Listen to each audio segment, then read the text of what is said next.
एक शिष्य अपने गुरु से कहता है, ऐसा कैसे संभव हुआ कि आपको मृत्यु से भय नहीं लगता? शिक्षक: पता नहीं, मैंने हमेशा ऐसा ही महसूस किया है। शिष्य: फिर भी आपने इस बारे में सोचा तो होगा? शिक्षक कहता है, मेरे लिए मृत्यु एक तथ्य है, बिल्कुल उसी सत्य की तरह जैसे कि ईश्वर है।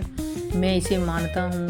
इसमें किसी भी प्रकार से स्वयं को श्रेय देने की बात नहीं है। यह उसी तरह है जैसे कि अगर तुम मुझसे पूछो, क्या आप मानते हैं कि ऑक्सीजन है?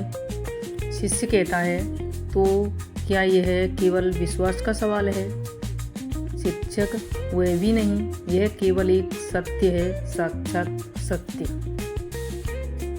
शिष्य: तब आपको दिव्यता की खोज क्यों करनी पड़ती है?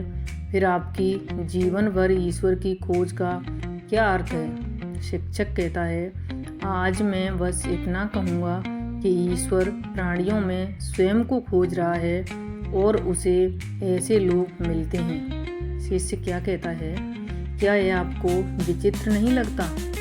शिक्षक: हाँ, विचित्र तो है, लेकिन इसे और किस तरह समझा सकते हैं? अपने बनाए हर प्राणी में ईश्वर स्वयं को खोज रहा है और वह स्वयं को उनमें पा ही लेगा। शिष्य: तो क्या इसमें कोई खास बात नहीं? शिक्षक: यह एक सर्वव्यापक दिव्य प्रक्रिया है। शिक्षक: शिष्य: जब ईश्वर स्वयं को हमारे भीतर पाता है तो प्राणी कैसा महसूस करता है? शिक्षक समझाता है, यह एक सुपरनोवा के विस्फोट की तरह लगता है। हालांकि इसमें कोई विस्फोट नहीं होता, बस एक शाश्वत शांति रह जाती है और सारे जीवन और आनंद को धारण करती है। शिष्य: क्या यही पूर्ण अनस्तित्व है, यानी अनंत शून्य है, जिसके बारे में बार बार आप बात करते हैं? शिक्षक: इसका वर्णन करने के लिए कोई उचित शब्द नहीं है। अगर तुम चाहो तो हम अपनी रोज की प्रक्रिया आरंभ करें।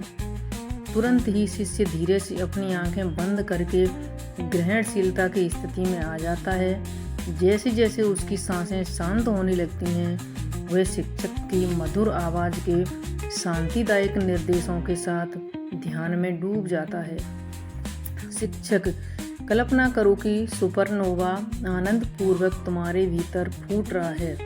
खामोश, उसे हटा दो। खामोशी, केवल उपस्थिति ही रह गई है। खामोशी, उपस्थिति और उससे पैदा होने वाला आनंद भी हटा दो। फिर खामोशी, जो बचा है यह वो हो सकता है जिसे तुम अनंत शून्य कहते हो, इसे भी हटा दो। खामोश, यह ईश्वर का सबसे अधिक इंद्रियगत दर्शन है जिसे मनुष्य अनुभव कर सकता है। शिष्य: तो क्या हम अनंत को बस इसी तरह मिटा सकते हैं? शिक्षक हंसते हुए कहता है, हम बिल्कुल कर सकते हैं। शिष्य: अब हम पुनः मृत्यु के विषय पर आते हैं। जब आपने ऐसी संभावना का सामना किया था, तब आपकी क्या प्रतिक्रिया थी? अपनी बीमारी और अपनी संभावित मृत्यु के बारे में जानकर आपको जरूर आघात लगा होगा। शिक्षक कहता है, मुझे इससे कोई फर्क नहीं पड़ा।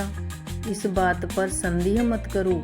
जब मेरे डॉक्टर मित्र ने रोग के बारे में बताया तो मैंने बस यही सोचा, अच्छा, मैं संभवतः अपना 60वां जन्मदिन नहीं देख सकूंगा, लेकिन मेरे भीतर सब कुछ पूरी तरह संतुलित था। मुझे इस दुनिया में या इसके परे रहने की बात से कोई फर्क नहीं पड़ा था। मैं यहाँ अपने परिवार के साथ रहने का आनंद लेता हूँ, लेकिन दिव्य लोक भी मेरा घर है। आज या कल हमें मरना ही है, लेकिन यह कोई चौंकाने वाली बात नहीं है। तब क्यों न हम इस तथ्य को समझ लें और अपनी नियति को जानते हुए जीवन को पूर्णता से जिएं। शिष्य कहता है, मैं आपकी बात का अर्थ पूरी तरह से नहीं समझ पा रहा हूँ। शिक्षक कहता है, जब आप अपनी आत्मा के सहारे जीते हैं तो मृत्यु कोई समस्या नहीं रहती।